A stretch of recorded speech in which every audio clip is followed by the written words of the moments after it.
সাম্প্রতিক সময়ে সামাজিক যোগাযোগ মাধ্যমে ছড়িয়ে পড়া একটি প্রতিবেদনে দাবি করা হয়েছে 2026 সালের হজে মসজিদুল হারাম ও মসজিদে নববীর ভেতরে ছবি তোলার উপর সৌদি কর্তৃপক্ষ সম্পূর্ণ নিষেধাজ্ঞা জারি করেছে। তবে এ দাবি সম্পূর্ণ মিথ্যা বলে জানিয়েছে দ্য ইসলামিক ইনফরমেশন। তারা জানিয়েছে সৌদি আরবের হজ ও ওমরা মন্ত্রণালয় বা অন্য কোনো সরকারি সংস্থার পক্ষ থেকে এমন কোনো নিষেধাজ্ঞার ঘোষণা দেওয়া হয়নি। ভিড় কমানোর অজুহাতে এই নিষেধাজ্ঞা আরোপের যে দাবি করা হয়েছে তা যাচাইবিহীন সামাজিক যোগাযোগ মাধ্যম থেকেই ছড়িয়েছে বলে ধারণা করা হচ্ছে।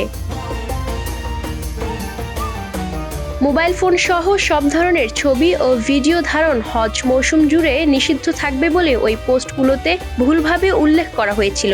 দ্য ইসলামিক ইনফরমেশন সহ সরকারি তথ্যভিত্তিক চ্যানেলগুলো নিশ্চিত করেছে, দুই পবিত্র মসজিদে ছবি তোলার বিষয়ে কোনো নতুন বিধিনিষেধ আরোপ করা হয়নি। বর্তমানে কার্যকর থাকা নির্দেশনাগুলো বহাল রয়েছে, যেখানে শালীন ও সম্মানজনক আচরণ বজায় রাখার আহ্বান জানানো হয় এবং ইবাদতকারীদের ইবাদতে বিঘ্ন সৃষ্টি নিষিদ্ধ করা হয়েছে। এই নির্দেশনা হজ ও রমজান সহ সব মৌসুমেই প্রযোজ্য। Desk report, campus Times.